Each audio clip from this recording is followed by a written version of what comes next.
नमस्कार प्यारे बच्चों, आप सभी का टैगोर स्कूल के इस ऑनलाइन प्लेटफॉर्म पे स्वागत है। आज हम पढ़ने जा रहे हैं बेस थ्योरम पर जो हमारे क्वेश्चन चल रहे हैं प्रोबेबिलिटी में। तो उसमें हमने 6 क्वेश्चन कर लिए हैं, 7वां क्वेश्चन आज करेंगे।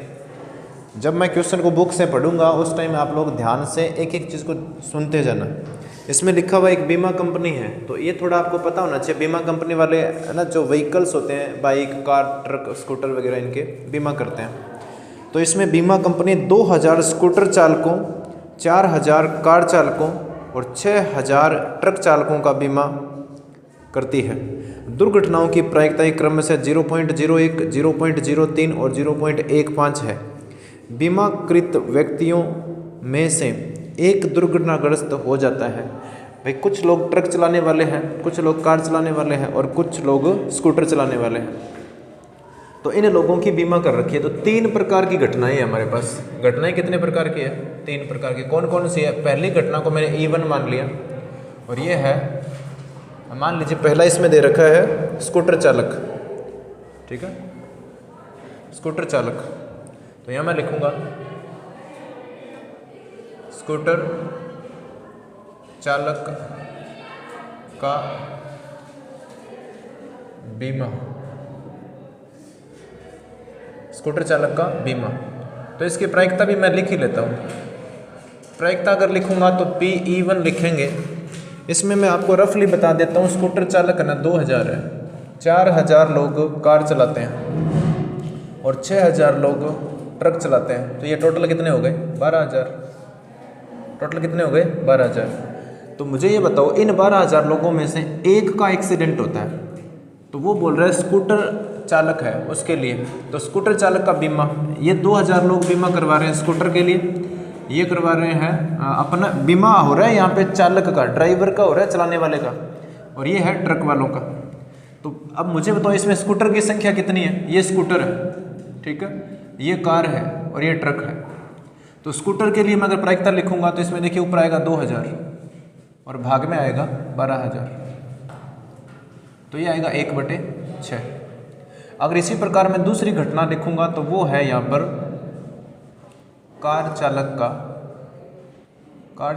का बीमा। तो कार चालक का बीमा, तो इसकी प्रायिकता क्या है? PE2 लिखूंगा। बताइए कार चालक कितने इसमें? 4000 है, तो 4000 और बटे में कितना आएगा? 12000। तो ये आंसर आएगा 1/3।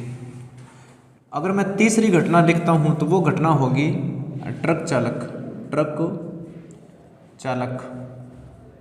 का बीमा। और ट्रक चालक का बीमा अगर हम लिखेंगे तो PE2 लिखेंगे। और PE2 का जो मान है, PE2 में मुझे बताओ उसमें ट्रक चलाने वाले लोग कितने हैं? 6000 और कुल कितने लोग हैं? 12000। तो यहाँ से आएगा 1/2। ये तो आ गई इन घटनाओं की प्रायिकताएं।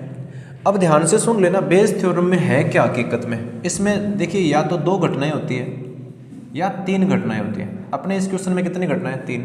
फिर एक घटना और होती है, घटना के अंदर ही घटना और होती है। घटना के अंदर यहाँ पर ये E3 आएगा, सॉरी यहाँ पर ये E3 आएगा। तो इसमें ध्यान से देखो, इसमें होता क्या एक्चुअल में, घटना के अंदर घटना है। ध्यान से समझना। यहाँ पर पहली बात तो हमारे पास 3 घटनाएं कौन सी है? E1, E2 और E3। फिर एक घटना और है, भाई ट्रक चलाने वाला आदमी है और उसका एक्सीडेंट हो जाता है, तो ये नई घटना बन गई ना। E1, E2 और E3 ये तो बीमा करवाने वाले लोगों की संख्या की है, और ये जो E है वो यहाँ पे मैंने एक घटना और मान ली। E मानो चाहे A मानो, कुछ भी मान लो। ये जो घटना है ये है दुर्घटनाग्रस्त होना।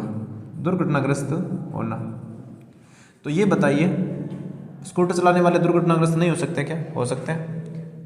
कार चलाने वाले भी हो सकते हैं और ट्रक चलाने वाले भी हो सकते हैं। इसका मतलब ये जो घटना है ना, ये घटना इन घटनाओं के अंदर है। ये घटना जो मैं लास्ट में जो मैंने मानी है, ये घटना इन घटनाओं के अंदर है। तो इससे इस प्रकार के क्वेश्चन को हम बेस थ्योरम से करते हैं। अब इस क्वेश्चन में लास्ट में पूछा क्या, वो मैं बताता हूँ आपको। इसमें ये बोला गया है कि बीमाकृत व्यक्तियों में से एक दुर्घटनाग्रस्त हो जाता है, तो उस व्यक्ति के स्कूटर चालक होने की प्रायिकता ज्ञात कीजिए। देखिए एक आदमी है जिसका एक्सीडेंट हो गया है, तो एक्सीडेंट होना, दुर्घटना हो गई है, ये हमें पता है। तो जो पता होता है हम उसको कहाँ लिखते हैं, नीचे। और अब ये बोला है कि दुर्घटनाग्रस्त एक आदमी हुआ है, पर आप तो ये बताओ कि वो ना स्कूटर चालक है, तो बताइए वो किसकी प्रायिकता पूछ रहा है, पहली घटना की, E1 की पूछ रहा है। ये आपको निकालना है फाइनली, ये निकालना है। अब बताइए ये निकालने के लिए आपको क्या आना चाहिए, ये आना चाहिए PE1 और PE बटा E1। इसी प्रकार भाग में आएगा PE1 P ऑफ E बटा E1 plus PE2 P of E upon E2, और इसी प्रकार आएगा plus P of E3 into P of E upon E3। तो ध्यान से देखो हमारे पास है ना PE1 भी है, PE2 भी है और PE3 भी है, लेकिन हमारे पास ये नहीं है अभी तक। बोर्ड पर मैंने अभी तक नहीं लिखा है कि E बटा E1 की प्रायिकता कितनी है, ये यहाँ पर नहीं लिखी है, पर ज़रूरत तो पड़ेगी, और ज़रूरत पड़ेगी तो मैं लिख लेता हूँ P of E upon E1। इस बात का मतलब भी मैं लिखवाऊँगा क्या है। इसी प्रकार P of E upon E2, और इसी प्रकार PE ऑफ PE बटा E3। अब यहाँ E मैंने मानना नहीं है, तो E मैं मान लेता हूँ क्या है, E वो घटना है जिसमें वो व्हीकल दुर्घटनाग्रस्त होता है ना। तो वाहन का दुर्घटनाग्रस्त होना ये घटना है। ध्यान से सुन लेना, ये 12,000 लोग अपने अपने व्हीकल चला रहे हैं, इनमें से एक व्यक्ति है उसका एक्सीडेंट हो गया। अब ये हमें बताना है कि जो एक्सीडेंट हुआ है वो व्यक्ति स्कूटर चला रहा था, इसकी प्रायिकता ज्ञात करो। तो यहाँ अब इस बात का मतलब क्या है, इसका मतलब ये हमें नीचे वाला हमें से पता होता है, इसका मतलब ये यहाँ जो प्रायिकता निकाल रहे हैं उसमें हमें E1 की पता है। तो E1 बताओ क्या है, तो यहाँ मैं लिखूँगा स्कूटर चालक। ये देखो हमें पता है स्कूटर चालक है, ये हमें पता है। तो स्कूटर चालक के दुर्घटनाग्रस्त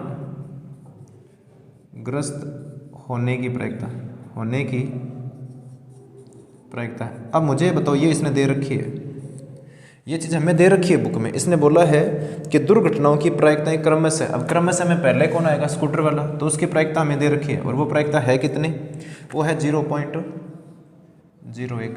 इसी प्रकार इनकी थ्योरी नहीं लिखूंगा मैं, इस बात का मतलब बता देता हूँ क्या है कि इस बार ना वो चालक है, वो स्कूटर नहीं कार चालक है, कार चला रहा है, तो उसके दुर्घटना होने की प्रायिकता हमें दे रखी है 0.03।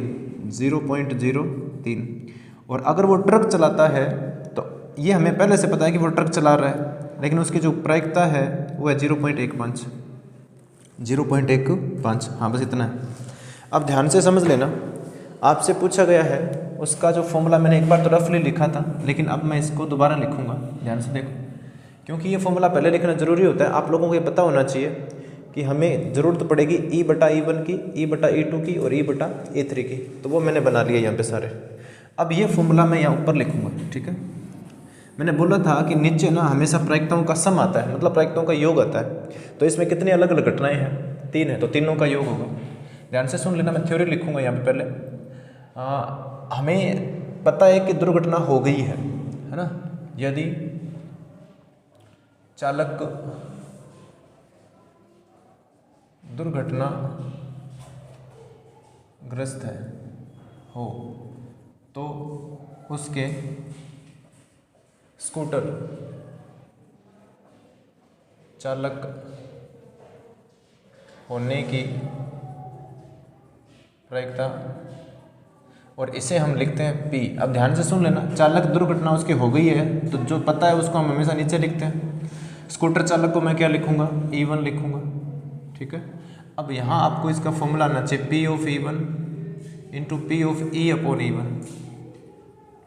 बटे में क्या आएगा, बटे में तीनों अलग अलग घटनाओं की प्रायिकताओं का सम आएगा। तो यहाँ आएगा P of E1 into P of E upon E1 plus P of E2 into P of E upon E2 plus P of E3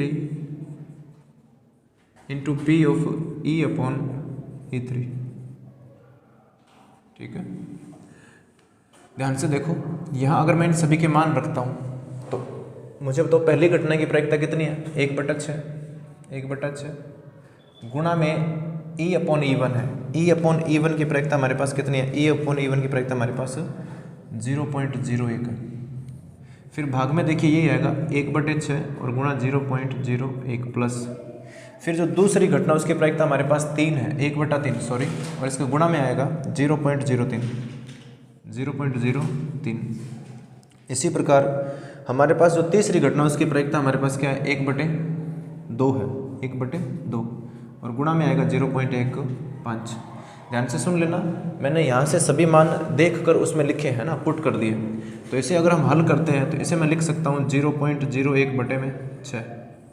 यहाँ इसे देखो, इसे लिखूँगा 0.01/6 प्लस इसमें अगर मैं लिखना चाहूँ तो ये आएगा मेरे पास, जैसे कटता तो है पर मत काटो एक बार, 0.03 और बटे में क्या लिखूँगा मैं? 3 और प्लस इसमें आएगा 0.15 और बटे में कितना आएगा? 2। ध्यान से देखना, मुझे ये बताओ, यहाँ ऊपर तो मैं एक बार लिखता हूँ 0.01/6 और भाग में 6, 3 और 2 का एलसीएम कितना आएगा? 6 ही आएगा। तो 6 का भाग करेंगे एक बार जाएगा तो ऊपर आएगा 0.01 प्लस 3 का भाग इसमें कितनी बार जाएगा? 2 बार। तो 2 को ऊपर गुणा करूँगा तो ये आएगा 0.06 प्लस 2 का भाग इसमें करूँगा 3 बार जाएगा, 3 को यहाँ गुणा करूँगा तो ये आएगा 0.45। ठीक है, गुणा करने पर इसे अगर हम हल करते हैं, यहाँ लिखता हूँ मैं 0.01/6। वैसे 6 मत लिखो क्योंकि 6 से 6 तो कट गया, तो ऊपर कितना बचेगा? अब 0.01 ही बचेगा और भाग में देखो 0.1, 0.6 और यहाँ पर है 0.45। तो ध्यान से देखना, 45 और 6 कितना हो गया? 51, 51 और 1 कितना हो गया? 52।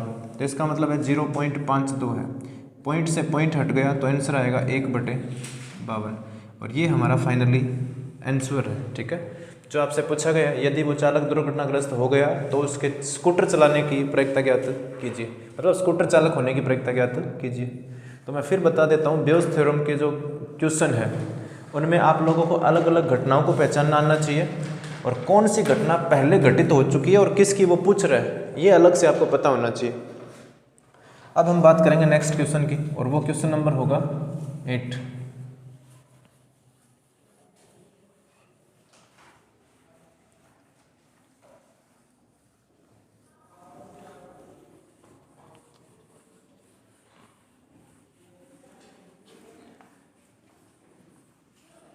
और जितना मेरा एक्सपीरियंस है मैं आप लोगों को बता देता हूँ कि बेस थ्योरम का क्वेश्चन मेन एग्जाम में आएगा ज़रूर। बेस थ्योरम आएगा और एक आगे वो मानक प्रसरण विचलन निकालना जो आगे नेक्स्ट वीडियोस में आएगा, उसमें से एक क्वेश्चन आएगा। बाकी जो बच के छोटे क्वेश्चन वो सिंपल आएंगे। क्वेश्चन नंबर 8 देखिए, 8 नंबर में ये लिखा हुआ है, एक कारखाने में 2 A और B 2 मशीनें लगी हैं। पूर्ण विवरण से पता चलता है कि कुल उत्पादन का 60% मशीन A और 40% मशीन B द्वारा किया जाता है। यहाँ ध्यान से देखो, दो अलग अलग मशीन है तो वो 2 घटनाएं हो गई हमारे पास। तो यहाँ मैं लिख लेता हूँ, चलो उस क्वेश्चन को पूरा पढ़ते हैं। इसके अतिरिक्त मशीन A का 2% और मशीन B का 1% उत्पादन खराब है। यदि कुल उत्पादन का एक ढेर बना लिया जाता है और उस ढेर से यादृच्छा निकाली गई वस्तु खराब हो तो इस वस्तु के मशीन A द्वारा बने होने की प्रायिकता क्या होगी? ध्यान से देखना, मैं इसको थोड़ा सा ग्राफिक्स से समझाता हूँ क्वेश्चन को। हमें ये दिया हुआ है 2 मशीन है हमारे पास, ये मशीन A है, ये A मशीन है और दूसरी जो मशीन है उसको मैं यहाँ बना देता हूँ, ये B मशीन है। अब ये मशीन है ना, वो टोटल जो उत्पादन हो रहा है उसका 60% बना रही है और ये जो मशीन है वो टोटल उत्पादन है उसका 40% बना रही है। इस बात का मतलब ये समझना आप लोग, मान लीजिए कंपनी में 100 प्रोडक्ट बनते हैं, उसमें से 40 प्रोडक्ट तो B बना रही है और 60 प्रोडक्ट A बना रही है। अब इनमें से ना ये जो मशीन है ना, इसमें जो खराब, देखिए अगर 100 पीस बना रहे हैं या 60 पीस बना रहे हैं तो 1-2 पीस तो खराब हो ही सकते हैं, डिफेक्टेड हो सकते हैं। तो इन दोनों की खराब बनाने की भी हमें चीज़ें दे रखी है। जैसे अगर मैं आपको एक्चुअल में इस क्वेश्चन में कितना दिया वो बता देता हूँ। इसमें लिख रखा है कि A है ना, वो 2% चांसेस है, A द्वारा 2% चीज़ें खराब बनती हैं और B द्वारा 1% चीज़ें खराब बनती हैं।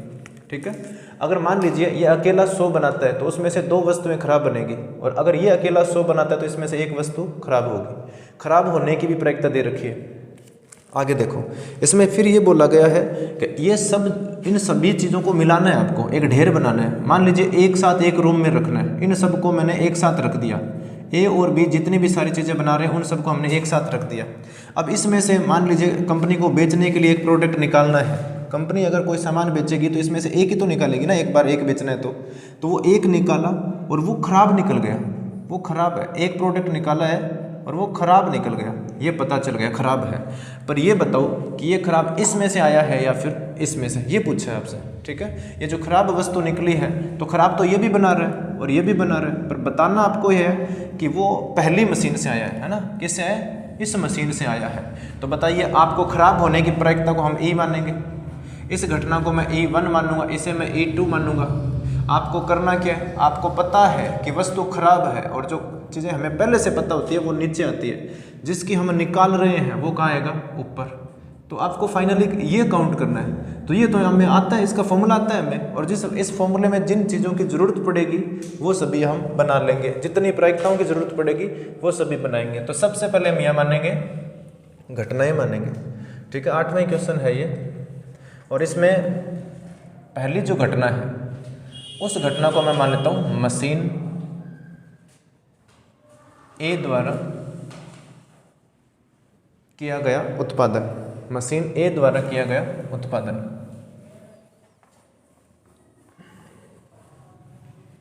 देखिए वेज थ्योरम है ना, वो शुरुआत में 1-2 क्वेश्चन हो सकता है आप लोगों को टफ लगे, लेकिन अब आप लोगों को समझ आ गया कि इसमें हो क्या रहा है। मशीन ए द्वारा हुआ उत्पादन या किया गया उत्पादन, हुआ उत्पादन। तो अगर इसकी प्रायिकता लिखूंगा तो इसने बोला हुआ है कि ये 60% करती है। अब 60% का मतलब होता है 60/100, 0.6 आएगा। अगर दूसरी घटना की बात करूंगा मैं तो वो है मशीन बी द्वारा उत्पादन, मशीन बी द्वारा हुआ उत्पादन। और बी मशीन कितना उत्पादन करती है ये इसमें लिखा हुआ है, ये बोल रहा है 40% करती है। 40% का मतलब हुआ 40/100, तो 0.4 आएगा। इसमें जो घटना ई है वो है खराब उत्पाद बनना, खराब चीज़ बनना ना, जो प्रोडक्ट बना है वो खराब होना। तो आप लोगों को पता है हमें ज़रूरत पड़ने वाली है E/E1 की। अब ये क्या है, इसकी थ्योरी लिखता हूँ। हमें पता है कि मशीन पहली है तो उसके खराब उत्पाद बनाने की प्रायिकता, मशीन, मैं फिर बता रहा हूँ इन बातों का मतलब समझना आना चाहिए आपको। मशीन ए द्वारा, तो देखिए पता चल गया हमें मशीन, पहली मशीन है, ए मशीन है, द्वारा खराब उत्पाद बनाने की प्रायिकता, इसने परसेंटेज में दिया हुआ है तो बोला 0.1% है। अब प्रतिशत में तो भाग में कितना आएगा? 100। एक बार फिर देख लेते हैं। इसने बोला है ए का 2 है भाई, सॉरी, ए का 2% है, और पॉइंट नहीं है, सीधा 2% है, 2 ऐसे 2% है, तो 2/100 आएगा, तो यहाँ से आएगा 0.02। और अगर मैं लिखूँगा P/E/E2, इसकी मैं थ्योरी नहीं लिखूँगा, इसी प्रकार की थ्योरी है। वो थ्योरी क्या होगी? मशीन बी द्वारा खराब उत्पाद बनने की प्रायिकता, तो उसमें 1% लिखा हुआ है, इसमें लिख रखा है 1%, तो 1% का मतलब होता है 1/100, तो 0.01। अब इसने पूछा है खराब उत्पाद का, खराब उत्पाद का मशीन ए में से, ए द्वारा उत्पन्न होने की प्रायिकता। और इसे ध्यान से देख लो, इसमें ये पता है कि खराब है, और जिसका पता होता है वो हमेशा नीचे आता है। और मशीन ए को मैंने क्या माना है? पहली घटना, तो ऊपर E1 आएगा। इसका फॉर्मूला होगा P/E1 इंटू P/E/E1, और भाग में आएगा P/E1 इंटू P/E/E1 और प्लस P/E2 इंटू P/E/E2। अब इसमें अगर वैल्यू रखेंगे तो P/E1 का मान कितना है हमारे पास? पहले घटना की प्रायिकता कितनी है? 0.6 इंटू E/E1 की प्रायिकता कितनी है हमारे पास? 0.02 है, 0.02 है, 0.6 इंटू 0.02 और प्लस दूसरी घटना की प्रायिकता कितनी है हमारे पास 0.4 है, इंटू खराब होने की प्रायिकता जब मशीन दूसरी हो तो उसकी प्रायिकता कितनी है 0.01। इनको हल करेंगे तो ध्यान से देखना 6 दूना 12, लेकिन यहाँ 2 पॉइंट या 1 पॉइंट, तो यह संख्या यहाँ 0 आएगा, पॉइंट 0.012 प्लस इनको गुणा करेंगे तो आएगा तो 4 ही, लेकिन 0 पॉइंट यहाँ आएगा। अब इनको जोड़ेंगे तो 0.012 और भाग में देखना ये 12 में 4 जुड़ेगा तो 0.016 मतलब 16 हो गया, पॉइंट से पॉइंट हट गया तो फाइनली यहाँ बचेगा 12/16 और ये 4 से कटता है 3 बार और ये 4 से कटता है 4 बार, तो फाइनली आंसर आएगा हमारा 3/4। ठीक है, तो बहुत ज़्यादा सिंपल है, मैं फिर बता रहा हूँ, थोड़ा सा ध्यान देने की और प्रैक्टिस करने की ज़रूरत है। आप ये सोचते हो कि बेस थ्योरम का हम 1-2 क्वेश्चन कर लेंगे और हो जाएगा, तो नहीं होगा। तो नेक्स्ट क्वेश्चन देखिए, क्वेश्चन नंबर 9।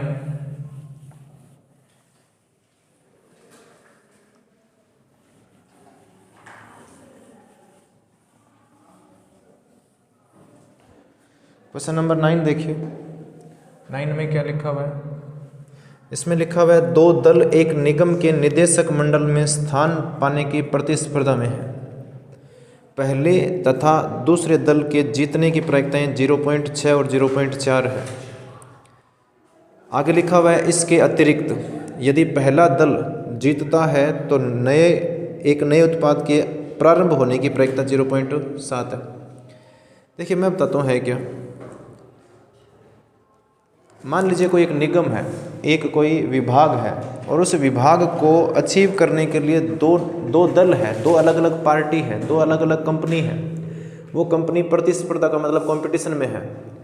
अगर इसमें अलग अलग परसेंटेज आपको दिया हुआ है, फिर बोला हुआ है कि अगर पहली कंपनी जीतती है तो वो एक नया प्रोडक्ट बनाएगी और दूसरी कंपनी जीतती है तो वो नया प्रोडक्ट बनाएगी। अब उनके नए प्रोडक्ट बनाने के भी अलग अलग, चलिए मैं आपको इससे भी एग्जांपल से समझाता हूँ। इससे भी एग्जांपल से कैसे, मान लीजिए कि इंडियन गवर्नमेंट अपनी कोई एक गवर्नमेंट कंपनी है वो बेचना चाहती है। ध्यान से सुन लेना। मान लीजिए इंडियन गवर्नमेंट है जो अपनी एक कंपनी बेचना चाहती है और उसके लिए 2 प्राइवेट कंपनियां हैं। मान लीजिए ए और बी 2 प्राइवेट कंपनियां हैं और वो दोनों इसे अचीव करने के लिए, उसे प्राप्त करने के लिए दोनों एक दूसरे के साथ प्रतिस्पर्धा कर रहे हैं। मतलब एक तरीके से वो बोलते हैं ना, बोली लगा रहे हैं, ठीक है, कि इतने रुपए में खरीदेंगे, इतने में। तो अगर ए जीतेगा तो इसका परसेंटेज दिया हुआ है हमें, और बी के जीतने का भी परसेंटेज दिया हुआ है। अगर ये कंपनी ए को मिलती है तो उसका प्रतिशत दिया हुआ है, वो मैं बता देता हूँ कितना है हमारे क्वेश्चन में। उसकी प्रायिकता दे रखी है, परसेंट नहीं है, प्रायिकता 0.6 है और इसकी 0.4 है। भाई सिंपल बात है, 2 लोग प्रतिस्पर्धा कर रहे हैं, तो अगर इसका 0.6 है तो इसका 0.4 ही होगा, क्योंकि दोनों का टोटल कितना होता है 1। अब ध्यान से देखना, अगर ए ये कंपनी हासिल कर लेता है तो ए बोलता है कि मैं इस कंपनी को खरीद लूँगा ना, तो फिर मैं नए प्रोडक्ट बनाऊँगा। जो पहले वो कंपनी बनाती थी उनको छोड़कर हम नया प्रोडक्ट बनाएंगे, और नया प्रोडक्ट बनाने की जो प्रायिकता है, तो नया प्रोडक्ट बनाने की प्रायिकता अगर पहला दल जीतता है तो वो 0.7 है। ये 0.7 है। कब है ये 0.7? जब ए कंपनी अगर जीतता है। अगर बी जीतेगा तो उसके लिए परसेंट अलग है, अगर बी जीतता है तो उसके लिए अलग है। वो कितना दे रखा है? वो दे रखा है 0.3। तो हमारे पास 4 प्रायिकताएं दिख रही है यहाँ पे आप लोगों को। मैं फिर बता देता हूँ, हमें ए और बी की प्रायिकता दे रखी है, तो ये तो सिंपल 2 घटनाएं होगी, उनकी प्रायिकता E1 की और E2 की। अगर हमें पता है कि घटना E1 है ना जो घटित हो चुकी है, तो E घटना की प्रायिकता निकालेंगे तो उसके लिए ये प्रायिकता है, और PE/E2। E2 क्यों लिखा है मैंने? क्योंकि B घटना को मैं क्या मानूंगा? E2 ही मानूंगा, और A घटना को मैं क्या मानूंगा? E1। ठीक है, तो ध्यान से देखो, हमें पता है कि कंपनी B जीत गई। अगर B जीत गई तो ये तो पता ही है, तो वो नीचे आएगा। तो उस कंपनी के जीतने पर जो नया प्रोडक्ट बनाएगी वो कंपनी, उसकी प्रायिकता हमें दे रखी है 0.3। अब ध्यान से सुन लेना, बेस थ्योरम में क्वेश्चन को हल करने के लिए, बेस थ्योरम में क्वेश्चन को हल करने के लिए बस इतनी चीज़ों की जरूरत पड़ती है। ठीक है, वो हमारे पास सब कुछ है। ये तो मैंने आपको समझाया है। अब इन चीज़ों को लिखते कैसे हैं वो देखिए। तो सबसे पहले आपको यहाँ पर घटनाएं माननी पड़ती हैं। माना, हर क्वेश्चन में लिखना चाहिए माना। ये घटना जो मैंने माना है वो किसको माना है? वो मैंने माना है ए एक दल है। ठीक है, तो ए और बी तो मैंने माने हैं, प्रथम दल और द्वितीय दल लिखूंगा मैं, ठीक है। प्रथम और दूसरा दल लिखेंगे, तो यहाँ मैं लिख देता हूँ प्रथम दल का जीतना। और इसकी प्रायिकता अगर मैं लिखूंगा PE1 तो वो प्रायिकता हमें दे रखी है 0.6। E2 जो घटना है वो घटना मैं लिखता हूँ द्वितीय दल का जीतना। तो ध्यान से देखो, दूसरा अगर दल जीतेगा तो उसकी प्रायिकता हमें दे रखी है 0.4, ठीक है, 0.4। अब ध्यान से देखना, ई जो घटना है, ई घटना पता क्या है? ये घटना है कि अगर ये कंपनी जीतती है, चाहे ए जीतो चाहे बी, या मैं ये बोलूँगा पहला जीते या फिर दूसरा, अगर ये जीतते हैं तो नया प्रोडक्ट बनाते हैं, नया उत्पाद प्रारंभ करने की प्रायिकता। तो ई क्या है? नया उत्पाद प्रारंभ करने की बस इतने लिखो, करना, ठीक है, नया उत्पाद प्रारंभ करना। तो अब ध्यान से देखना, आपको पता है कि हमें ज़रूरत पड़ेगी E/E1 की, और हमें ज़रूरत पड़ेगी E/E2 की। अब ये सब है क्या वो मैं बता देता हूँ। हमें पता है कि कंपनी पहली जीत गई, E1 नीचे, इसका मतलब इसकी जानकारी है हमें। तो प्रथम दल के जीतने पर, ये देखो पता चल गया प्रथम दल जीत चुका है, तो प्रथम दल के जीतने पर नया उत्पाद प्रारंभ करने की प्रायिकता। तो वो एक बार बुक में कन्फर्म कर लेते हैं, इसमें लिखा हुआ है। तो नया उत्पाद बनाने की प्रायिकता वो दे रखी है। इसको लिखने का तरीका मैंने यहाँ लिख ही दिया, PE/E1 है, और इसका अगर मैं वैल्यू लिखता हूँ तो वह है 0.7। इसकी थ्योरी नहीं लिखूंगा, पर मैं बोल के बता देता हूँ आप लोगों को। इसकी थ्योरी का मतलब ये हुआ कि कंपनी दूसरी जीत गई, दूसरा दल वो जीत गया, और वो जीतेगा तो वो भी तो नया उत्पाद प्रारंभ करेगा, तो उसकी प्रायिकता है 0.3, ठीक है। अब आप लोगों से ये पूछा गया है, आगे लास्ट में ये पूछा गया इसमें कि इस बात की प्रायिकता क्या है कि नया उत्पाद दूसरे दल ने प्रारंभ किया है। इस बात की प्रायिकता क्या है कि नया उत्पाद जो बना है वो दूसरे दल ने प्रारंभ किया है। ध्यान से देखना, ये हमें पता है कि नया उत्पाद तो बना है, नया उत्पाद दूसरे दल के प्रारंभ करने की प्रायिकता। तो इस बार थोड़ा ध्यान देना आप लोग, हमारे से ये पूछ रहे हैं कि ये E2 की प्रायिकता बताओ दूसरा दल कौन सा है। यहाँ माना था ना द्वितीय दल कौन सा है, E2 है। इस बार E2 की प्रायिकता निकालनी है जब हमें पता है कि नया उत्पाद तो बना है, और जिसकी जानकारी होती है उसे हम नीचे लिखते हैं। तो इसका फॉर्मूला इस बार ध्यान से देख लेना, मैं फिर बता रहा हूँ क्यों देख लेना ध्यान से, क्योंकि यहाँ पर जो आता है ना वही यहाँ पर आता है। अगर E2 आ गया तो अब यहाँ 1 नहीं आएगा, ऊपर क्या आएगा, E2 ही आएगा, E1 नहीं आएगा। PE2 इंटू E/E2, ठीक है। बच्चे ये गलती करते हैं, इसमें सभी बच्चे सोचते हैं बस हर बार ऊपर 1 ही आता है, नहीं आता है हर बार 1, जो यहाँ आता है वही आएगा। P/E1 P/E/E1, नीचे तो वही आएंगे दोनों, प्लस P/E2 इंटू P/E/E2।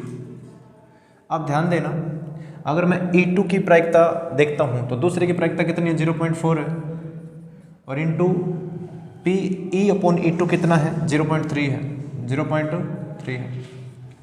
अगर E1 की प्रायिकता देखते हैं तो पहले की प्रायिकता कितनी है, 0.6 है, और E/E1 कितना है हमारे पास, 0.7 है, 0.7 प्लस 0.4 इंटू 0.7। ये सारे मान मैंने यहाँ से देख कर लिखे हैं।